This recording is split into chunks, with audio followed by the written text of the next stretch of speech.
The November wind was a blade against Jericho Dorell's skin, but he felt nothing. For a man who controlled a global tech empire, the world had shrunk to this single manicured plot of land. Here lay Laura, his wife, his son, his silence. For 6 months, his visits to the Crestwood Memorial Park had been a solitary ritual of grief. But today was different.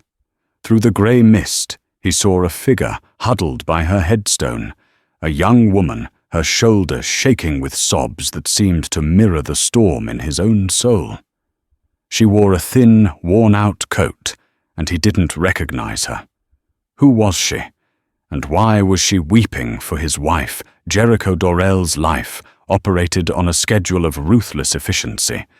His days were partitioned into 15-minute blocks, his decisions moved markets, and his time was a commodity more precious than the rare earth metals his company Etheria Dynamics consumed by the ton. Yet every Friday at 4:00 p.m., the world stopped.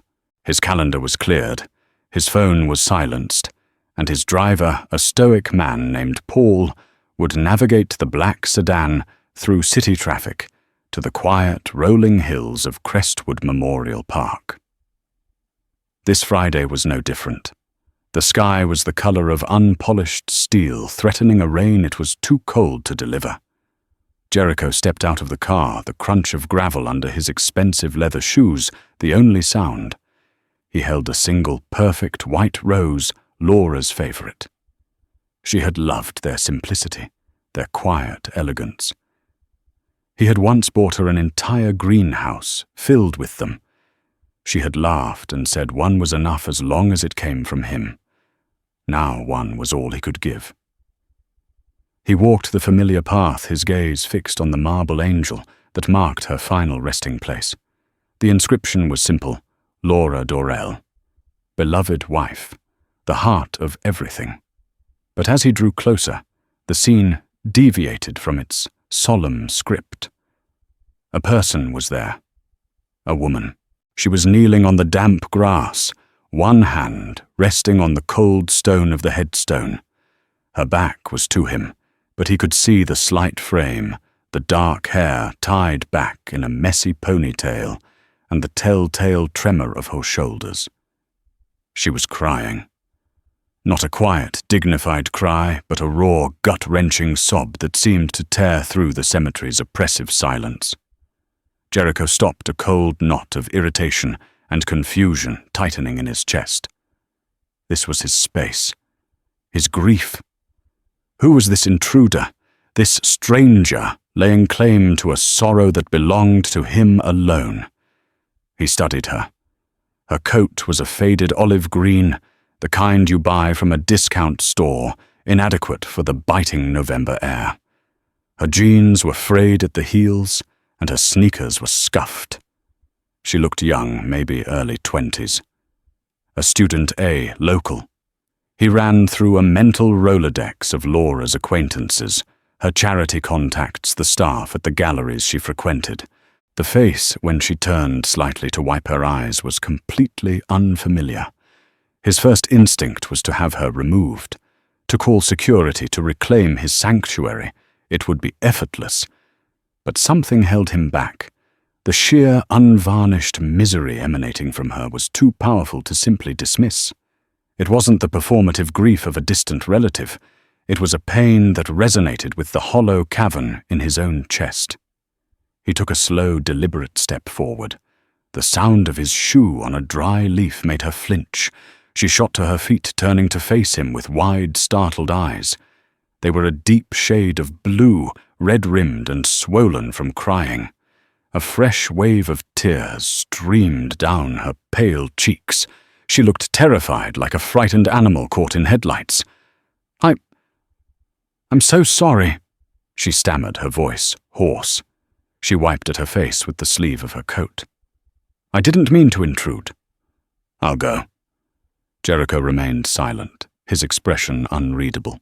His eyes, the same sharp grey as the sky, scanned her face, searching for a hint of recognition, an explanation. There was none. She was a complete stranger. "Who are you?" he asked. His voice was low, accustomed to commanding boardrooms, not making inquiries in a graveyard. It came out harsher than he intended. The young woman flinched again. "No one. My name is Honora. Honora Reed. I'm sorry to have disturbed you." She clutched the strap of a worn canvas bag slung over her shoulder, her knuckles white. She looked like she was about to bolt. "You haven't answered my question," Jericho said, his tone softening slightly. He wasn't a monster, just a man drowning in his own loss. "Why are you here at my wife's grave?" Honora's gaze dropped to the headstone to Laura's name etched in the marble. A fresh tear traced a path down her cheek. I needed to see it. To see her? The answer made no sense. "Did you know Laura?" Honora shook her head, a gesture of frantic denial. "No, not really. I mean, not in the way you mean. It's complicated." She hugged herself, shivering, though Jericho suspected it was from more than just the cold. "I should go. I'm late for my shift." Shift. He noticed the faint outline of a name tag pinned to the simple white blouse under her coat. He could just make out the logo for the Corner Bistro, a small, unassuming diner in the city's less fashionable quarter. She was a waitress. 1,000 scenarios, all of them cynical, flashed through his mind. Was this a setup? A reporter looking for a scoop on the grieving billionaire? A grifter looking for a handout? His world was filled with people who wanted something from him. Grief was a vulnerability, and vultures always circle. But her tears, they seemed too real. The despair in her eyes was a language he had become fluent in over the past 6 months. "Wait," he said, as she turned to leave. She paused, her shoulders tense. He walked the final few feet to the grave and placed his white rose next to a small, slightly wilted bouquet of wildflowers that he now realized she must have left. They were simple, almost weeds, but arranged with a certain delicate care. He looked from the flowers to her tear-streaked face. "If you won't tell me who you are," he said, his voice now quiet, almost a whisper, "at least tell me one thing. Why were you crying like that? Why were you crying for a woman you claim you never knew?" Honora looked at him, her blue eyes filled with a universe of pain and confusion. She opened her mouth, then closed it, as if wrestling with a secret too heavy to carry and too dangerous to let go. Finally she spoke, her voice barely audible above the wind. "Because I think," she whispered the words hanging in the cold air between them, "I think she was my mother." The words struck Jericho with the force of a physical blow. My mother. The phrase was an absurdity, a blatant, impossible lie. He and Laura had been married for 25 years. They had tried for children, endured the quiet heartbreak of fertility treatments, and finally accepted that it would just be the two of them. Laura's life was an open book to him, or so he had believed. His immediate reaction was a surge of cold fury. This was it, the scam. A waitress from a greasy spoon diner, preying on his grief with the most ludicrous story imaginable. "That's impossible," he said, his voice dropping to a dangerous calm. "My wife never had any children. You are either mistaken or you are lying, and I suggest you think very carefully about which one it is." Honora flinched at his tone, but didn't back down. The fear in her eyes was now mingled with a spark of desperate resolve. She fumbled with the clasp on her canvas bag, her fingers clumsy with cold and nerves. "I know it sounds crazy," she said, her voice trembling but gaining a fraction of strength. "I thought it was crazy too, but I have this." She pulled out a worn, yellowed envelope. It was old, the corners soft with age. From it, she carefully extracted a folded piece of paper and a small object that glinted in the grey light.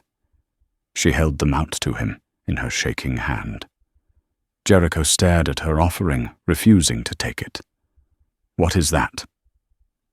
"It's a letter," she explained. "My adoptive mother gave it to me before she passed away last year. She said my birth mother left it for me. It doesn't have a name, just that she lived in this city, and that she hoped one day I would understand why she had to give me up." His skepticism was a wall of ice. "A letter with no name proves nothing." "I know," Honora conceded, her gaze pleading.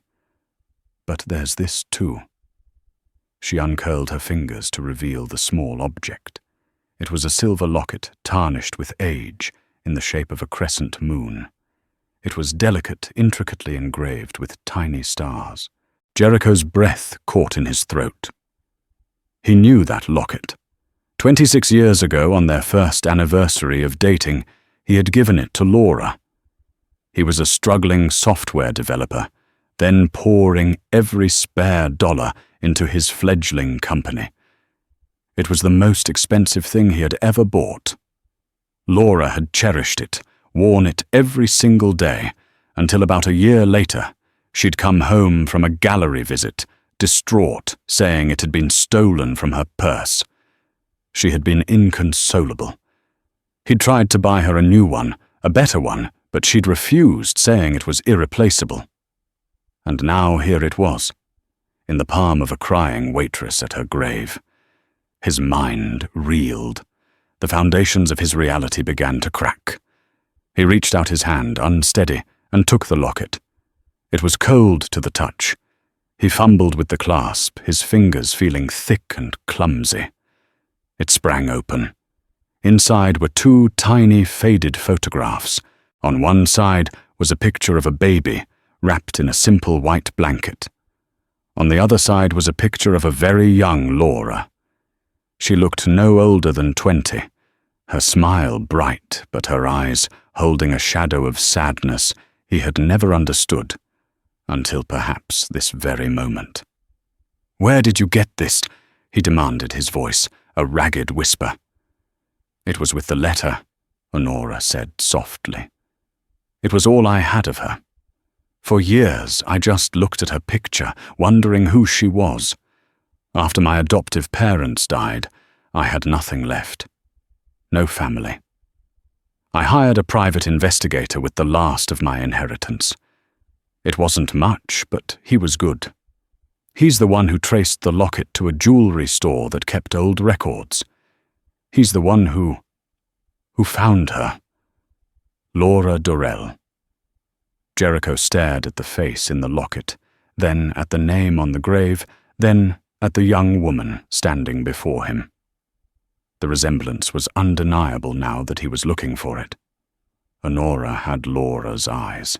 The same shade of deep blue, the same slight almond shape. She had the same fine bone structure, the same way her mouth turned up slightly at the corners, even in sadness. "No," he muttered, shaking his head. It was a denial against the tidal wave of evidence crashing over him. "She would have told me. We had no secrets."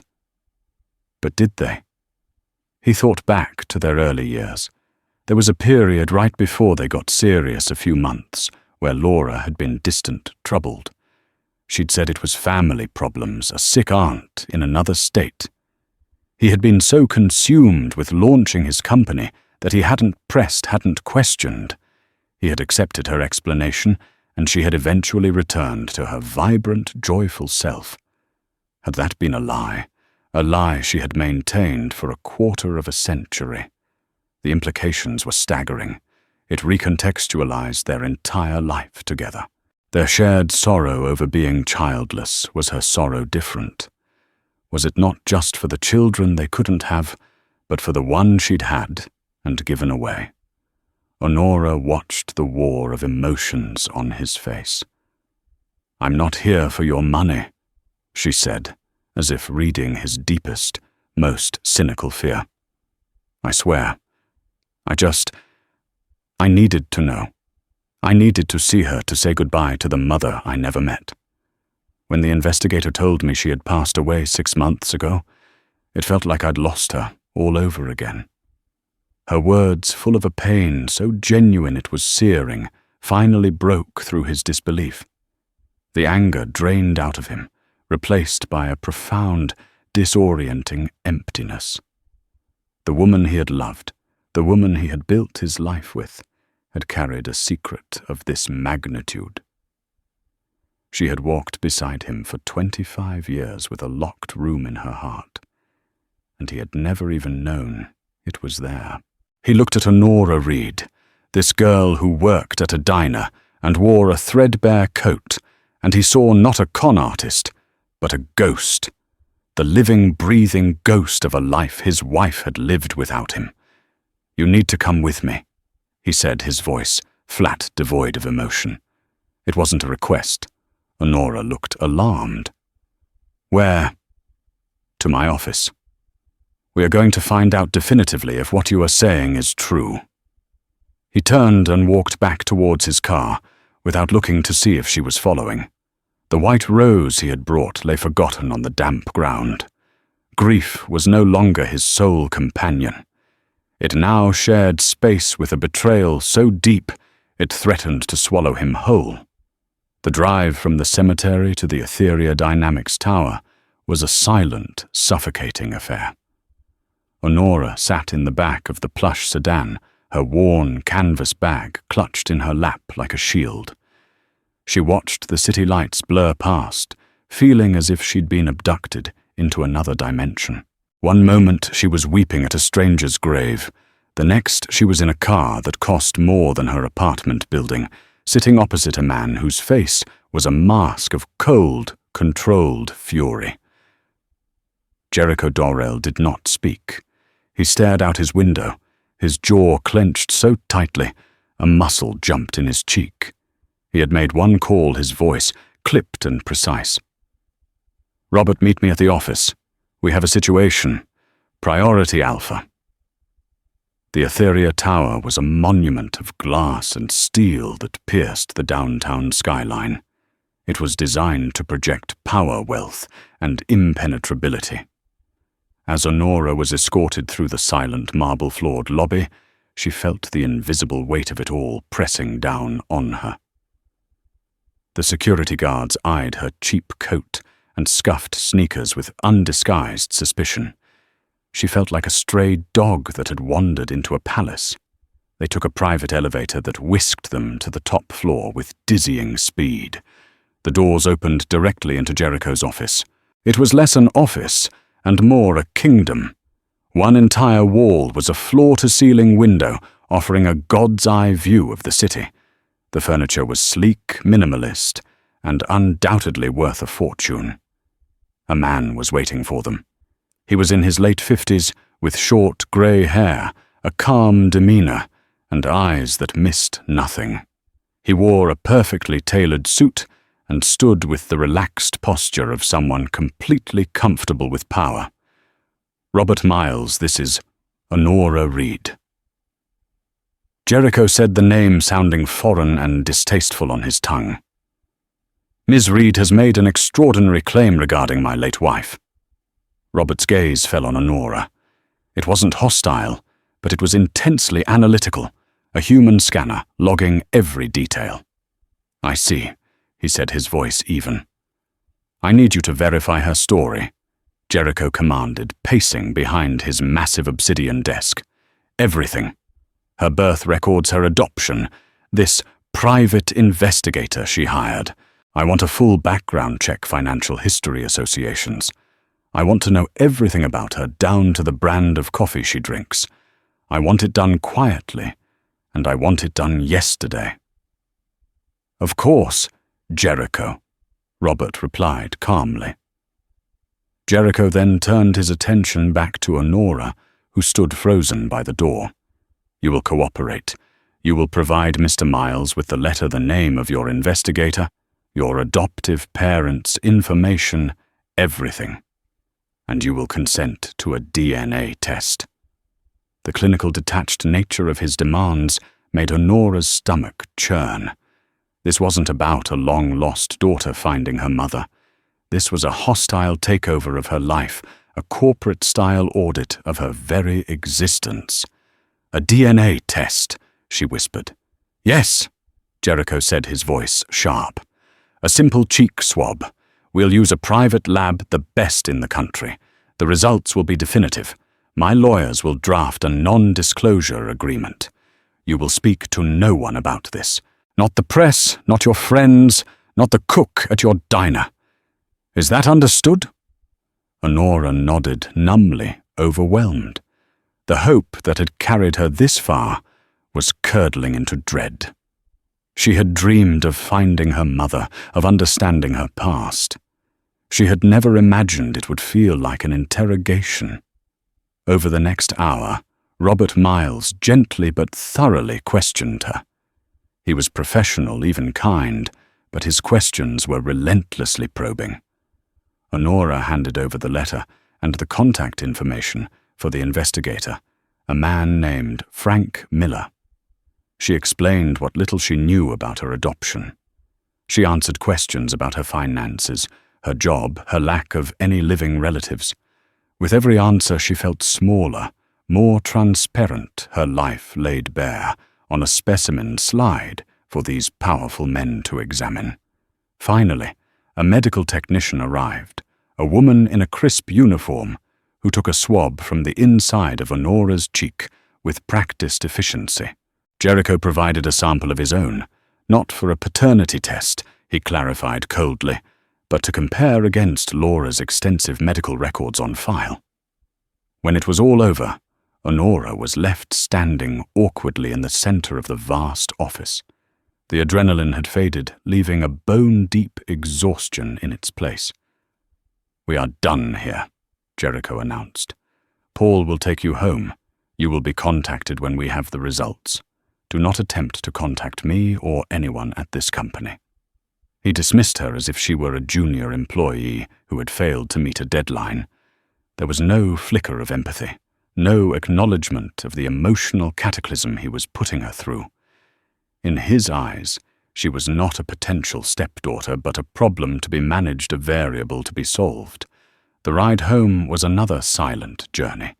Paul, the driver, dropped her in front of her rundown apartment building without a word. As she climbed the 3 flights of stairs to her small, cramped apartment, the reality of her situation crashed down on her. Her life was a mess. She worked double shifts at the diner just to make rent, her dreams of attending art school a distant, faded fantasy. She was utterly alone.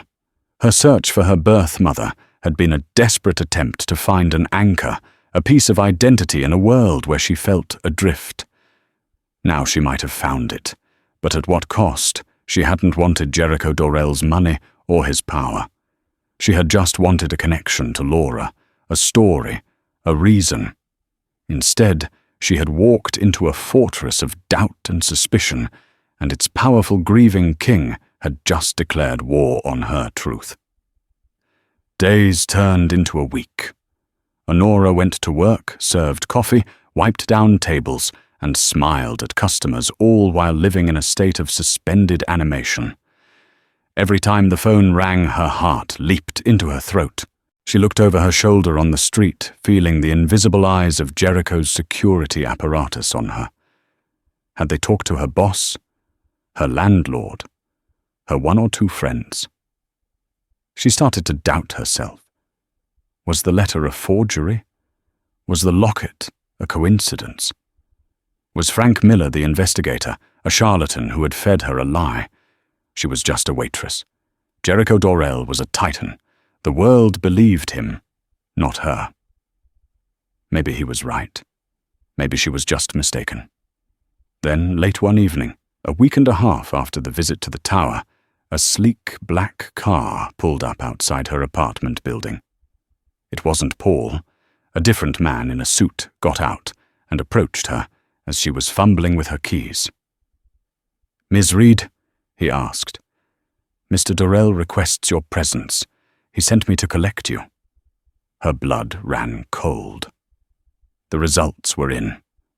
The second journey to the Etheria Tower felt heavier than the first. The novelty and shock had worn off, replaced by a gnawing anxiety. Honora was led back to the same penthouse office.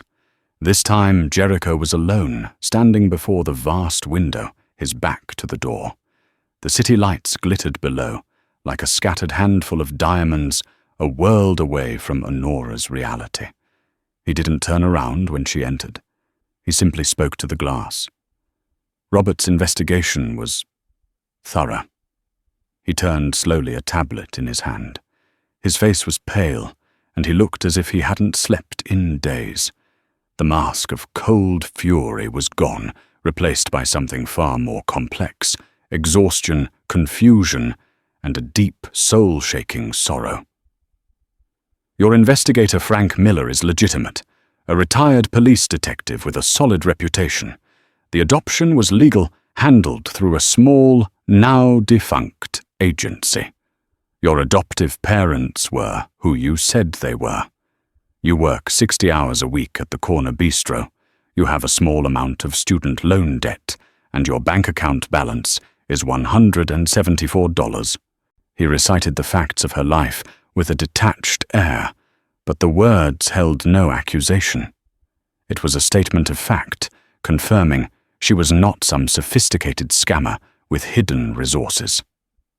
And the DNA results came back an hour ago. He continued, his voice dropping.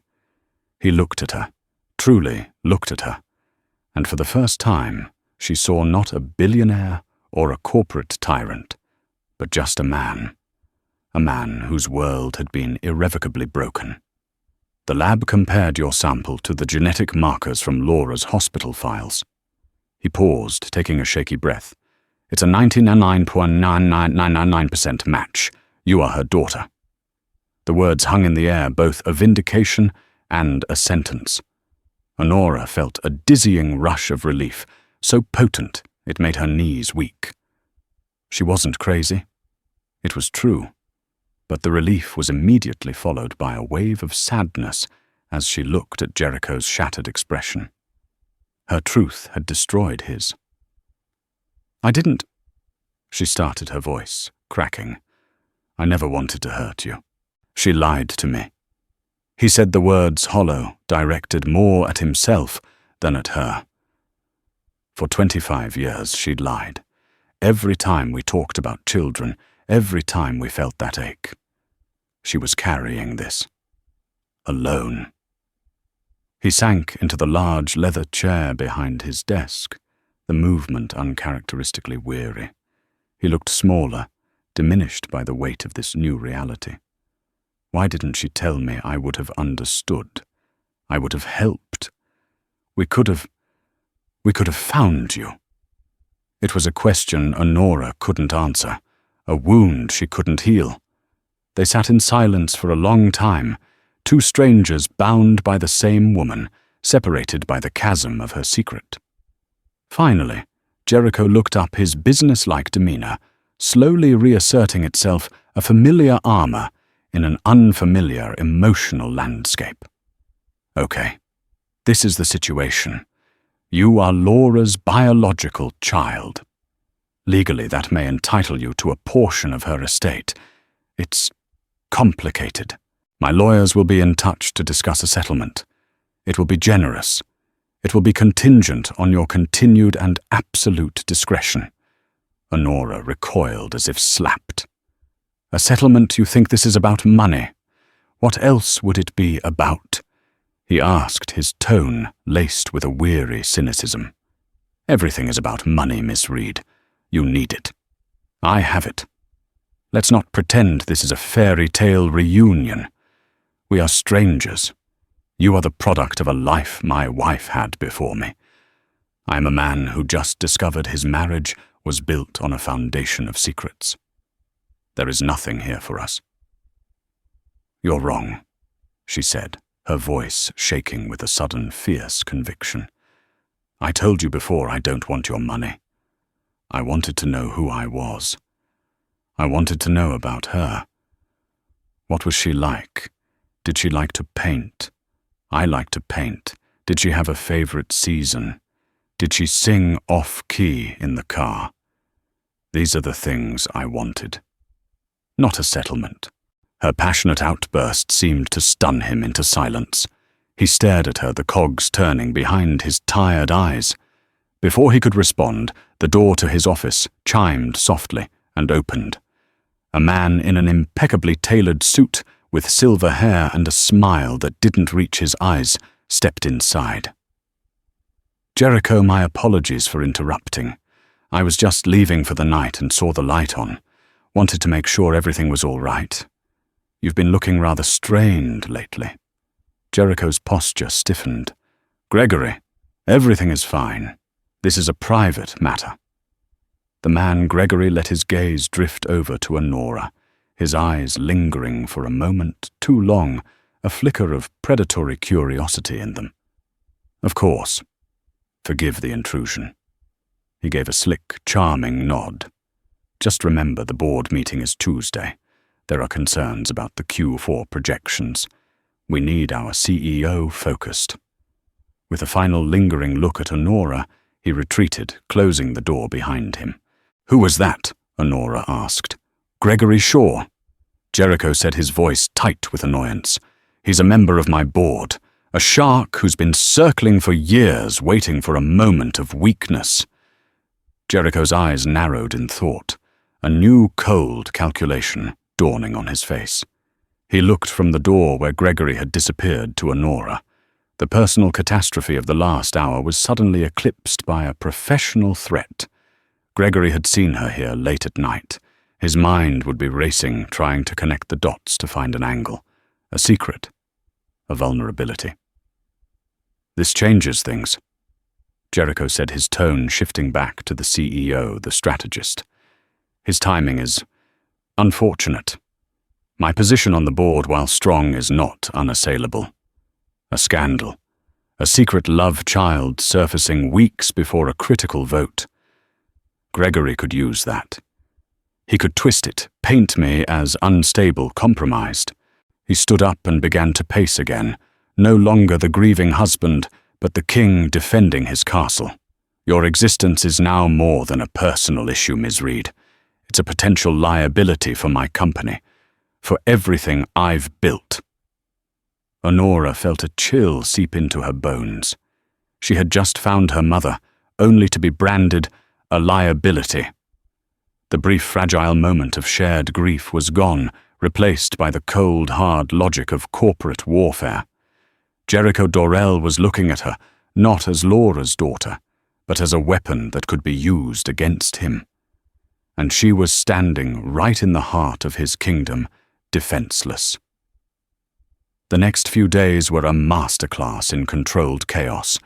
Jericho, galvanized by the threat Gregory Shaw represented, moved with cold strategic precision. He didn't send Honora home. He had her installed in a high-end corporate apartment suite a few blocks from the Etheria Tower for her own security. It was luxurious, sterile, and felt more like a gilded cage than a safe house. 2 of Robert Miles's men were posted discreetly in the hallway. Honora was a protected asset, or perhaps a contained problem. Jericho's lawyers, a team of sharp, merciless legal minds, descended. They explained the complexities of Laura's will. As a previously unknown biological heir, Honora could indeed launch a legal challenge that could freeze Laura's assets, inextricably linked with Jericho's controlling shares in Etheria Dynamics. Such a challenge made public would be the blood in the water Gregory Shaw was waiting for. They presented her with an offer, a trust fund of staggering proportions, enough money to ensure she and her children and their children would never have to worry about anything again. Attached was an ironclad non-disclosure agreement that would legally erase her connection to the Dorrell name forever. She would be a ghost, but a very wealthy one. "Just sign the lead lawyer," a man named Peterson urged, his tone smooth and reasonable. "It's the best outcome for everyone. You get a new life, and Mr. Dorrell gets the stability he needs to protect his company." Honora stared at the pages of dense legal text. It felt like they were asking her to sell her own identity to trade her mother's memory for a pile of gold. "I need to think," she said, pushing the papers away. Her isolation in the apartment was profound. She had no phone. Robert had politely taken hers, citing security protocols and no contact with the outside world. They brought her food books, anything she asked for, but what she craved was a simple, normal conversation. 2 days before the board meeting, her gilded solitude was broken. There was a knock on her door. It wasn't room service or one of the lawyers. It was Gregory Shaw. He was even smoother, more charming than he had been in Jericho's office. He carried a bouquet of expensive-looking lilies and a warm, conspiratorial smile. Honora had no idea how he'd gotten past the security detail. "Miss Reed, I do hope I'm not intruding," he said, stepping inside as if invited. "I had to pull a few strings to find you. Jericho has you tucked away quite securely." "What do you want?" Honora asked, backing away from him. "I want to help you," Gregory said, placing the flowers on the table. "I saw the look on your face in his office. I know Jericho. He's a bulldozer. He sees a problem, and he flattens it with money and lawyers. But you're not a problem, are you?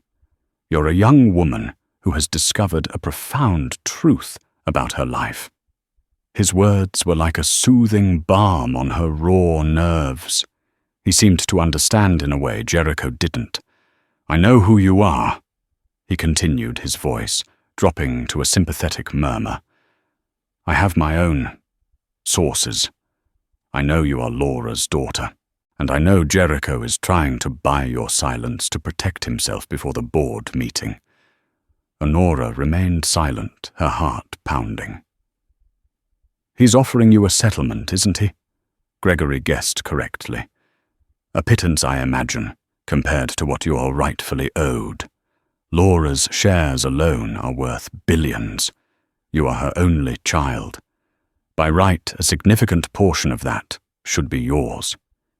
You could be a partner in the company she helped build." He moved closer, his eyes gleaming. "He sees you as a threat. I see you as an heir. Help me, and I can help you claim what is rightfully yours. The board listens to me. There are many of us who feel Jericho's leadership has become erratic since Laura's passing. If you were to align yourself with me to make your claim public with my backing, we could force him out.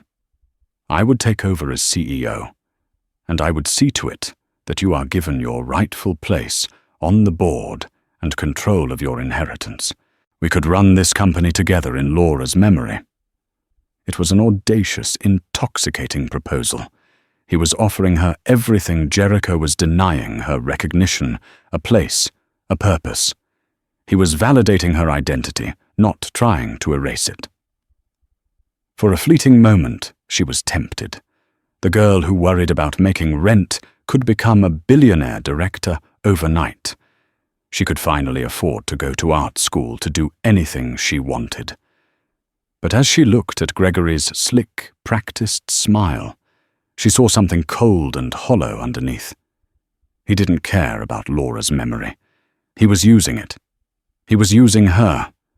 He spoke of her rightful place, but she knew she would just be his puppet, a pawn in his corporate chess game. Once Jericho was gone, she would be worthless to him. And as much as Jericho had hurt her with his coldness and suspicion, his pain was real. He had loved Laura. His grief was a raw, gaping wound. Gregory's ambition was a cancer, seeking to devour everything, including Laura's legacy. Honora straightened her shoulders, a newfound clarity hardening her resolve. She had not come this far to be a tool for a man like this.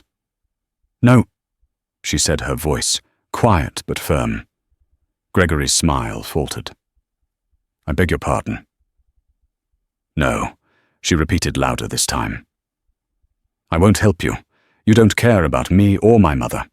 You just want power, and you're willing to destroy her husband to get it.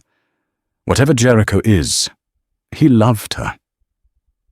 I won't be a part of what you're planning.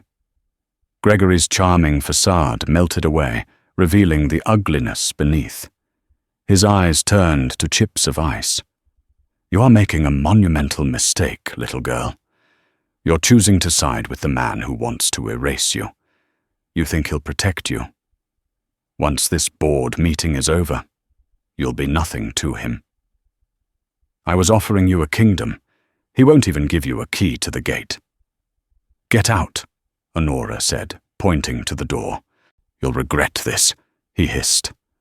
When you're back to serving coffee and scraping gum from under tables, you'll remember this moment. You'll remember the fortune you threw away for a man who despises your very existence. He stormed out, slamming the door behind him. Honora stood shaking in the silent apartment. He was wrong. She wasn't siding with Jericho.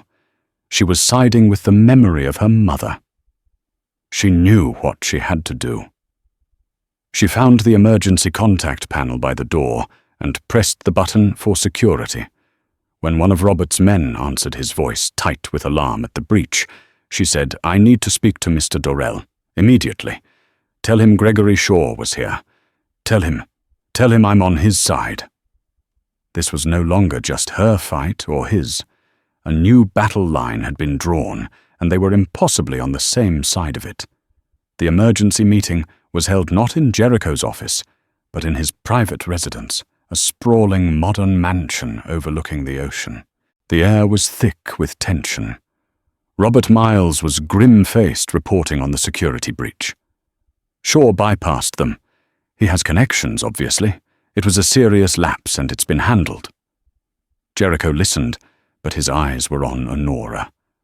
She had just relayed Gregory's entire proposal, her voice steady as she recounted the poisonous offer.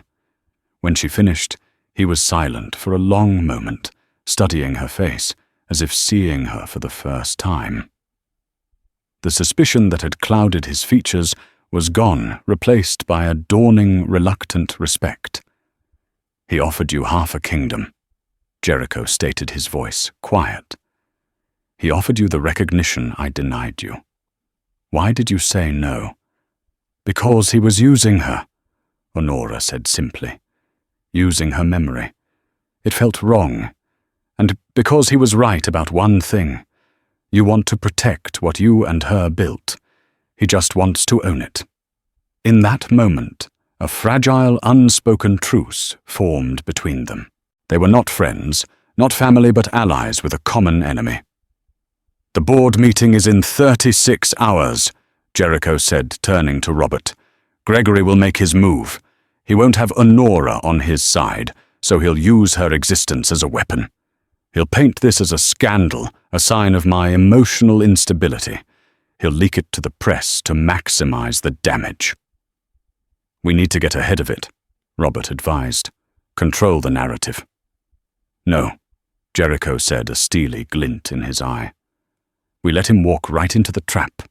He thinks he's holding the only card. He has no idea what's in our hand. He looked at Honora. And that Ms. Reed is you.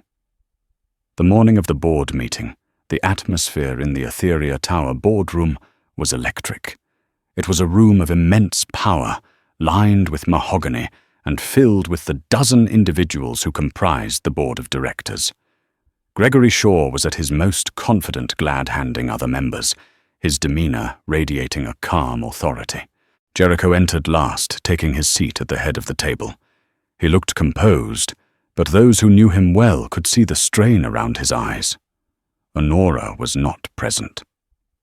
The meeting began with standard procedural matters, but Gregory quickly seized control. Before we discuss the Q4 projections, he began, his voice resonating with false gravity.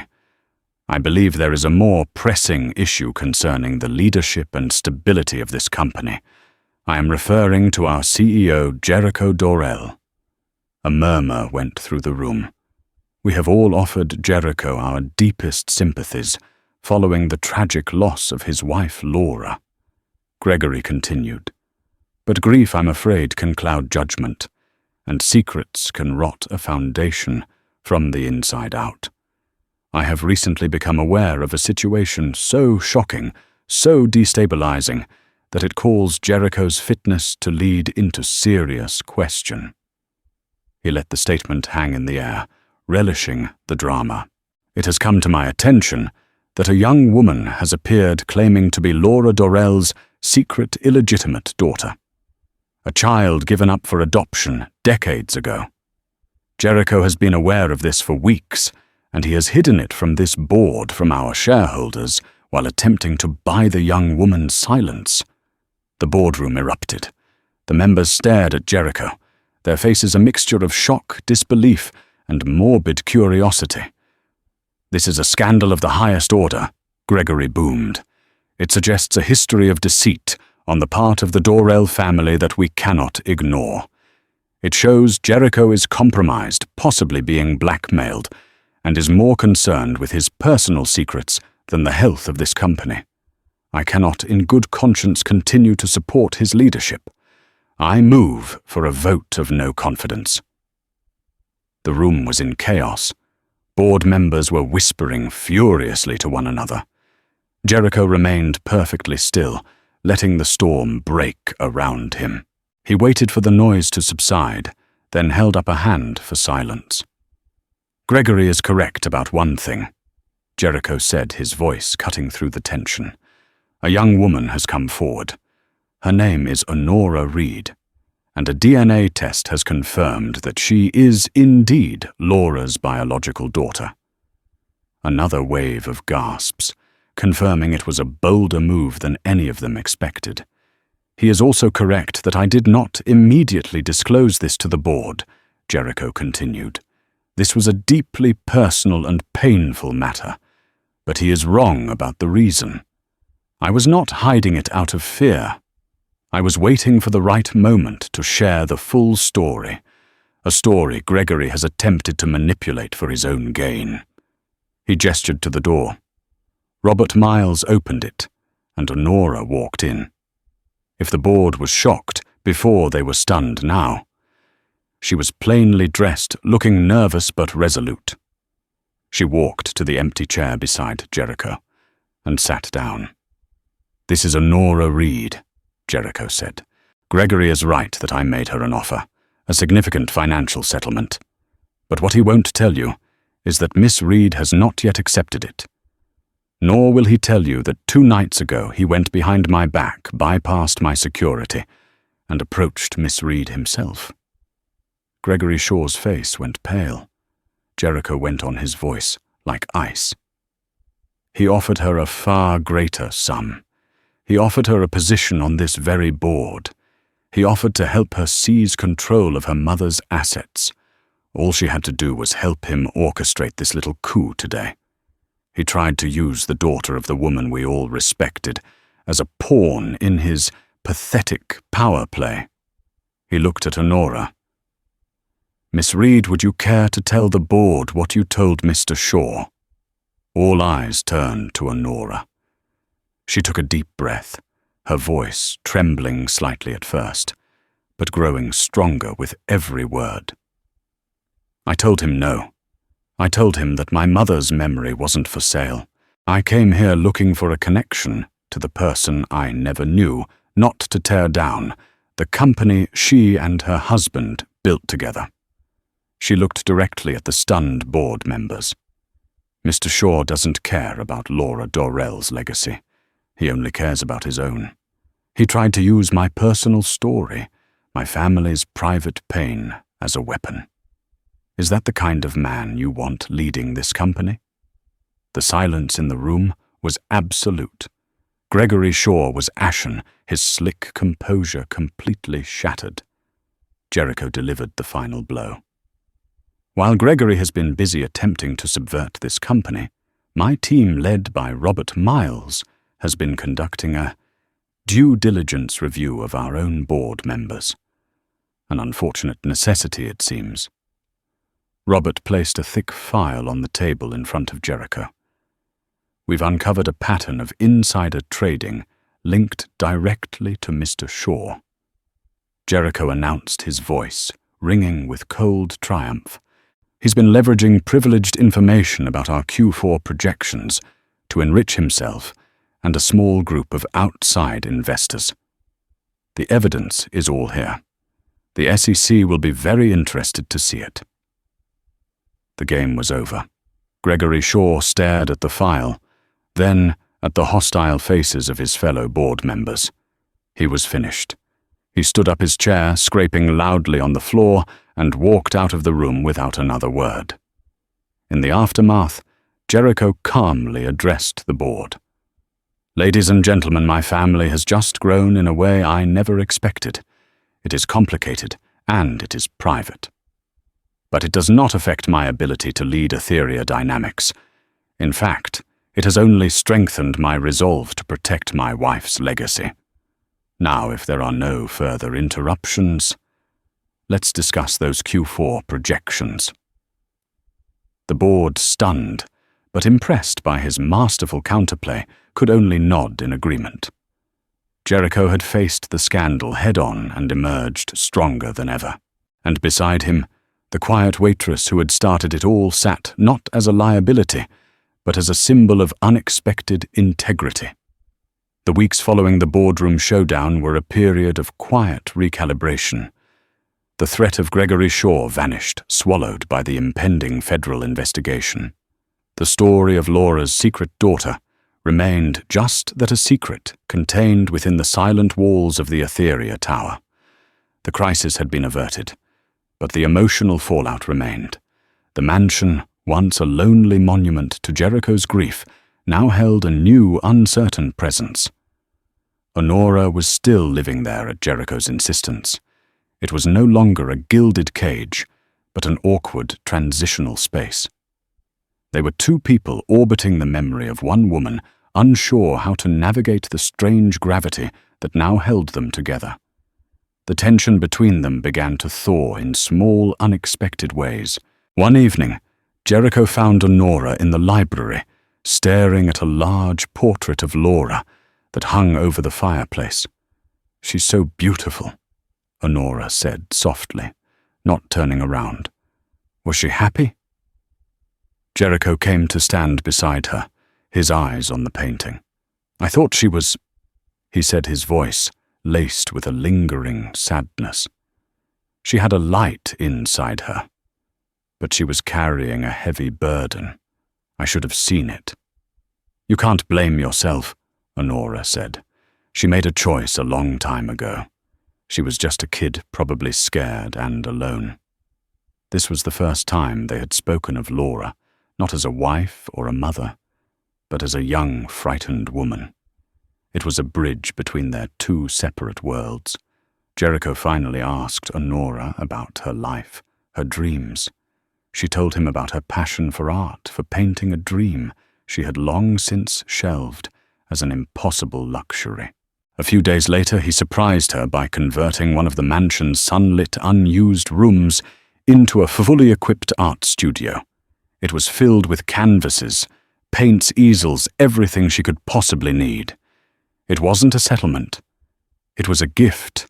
It was a gesture that said, "I see you."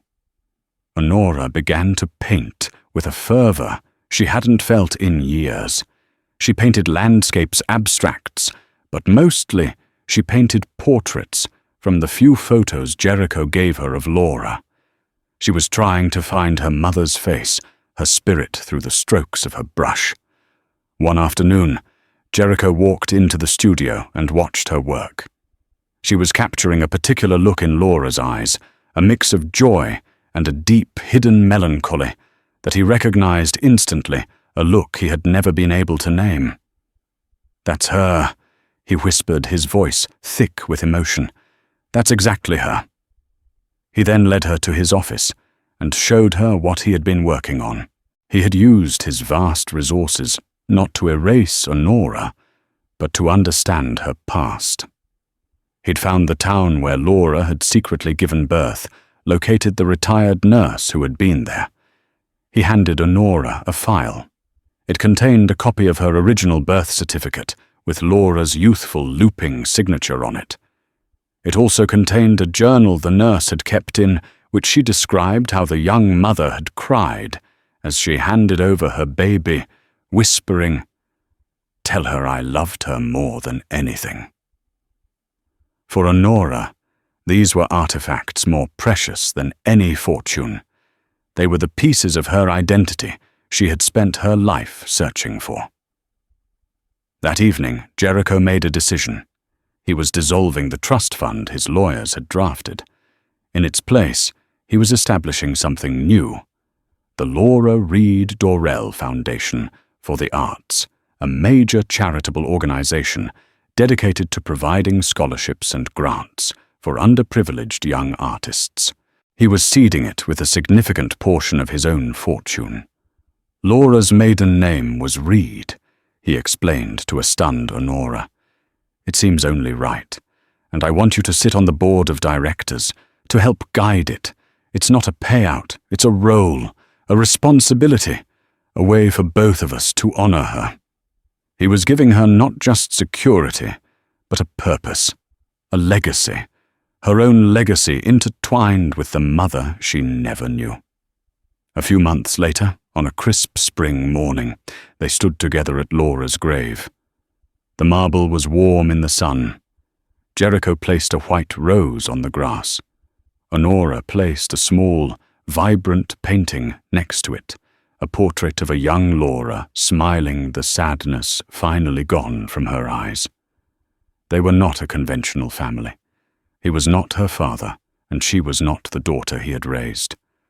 But they were bound by a shared love, a shared loss, and a shared future dedicated to honoring the woman who connected them. The lonely billionaire and the lonely waitress had found something in each other they never knew they were looking for. Not a replacement for what they had lost, but a new, unexpected way to heal. Everything had changed, not with a dramatic explosion, but with the quiet, steady dawn of a new beginning. In the end, this wasn't a story about a billionaire's wealth or a waitress's poverty. It was a story about the secrets we keep and the surprising ways the past can re-emerge to reshape our future. It shows us that family isn't always defined by blood or by the lives we live in the open, but by the connections we forge in the face of truth and grief. Jericho and Honora, two strangers united by the ghost of a woman they both loved, found a way to build a new legacy from the ashes of a secret. Their journey reminds us that sometimes the most profound changes come not from what we gain, but from what we have the courage to accept. If their story of lost discovery and unexpected healing touched your heart, please take a moment to like this video and share it with someone who appreciates a powerful story. And don't forget to subscribe to our channel for more real-life dramas that will change the way you see the world. Click the notification bell so you never miss an update. Thank you for listening.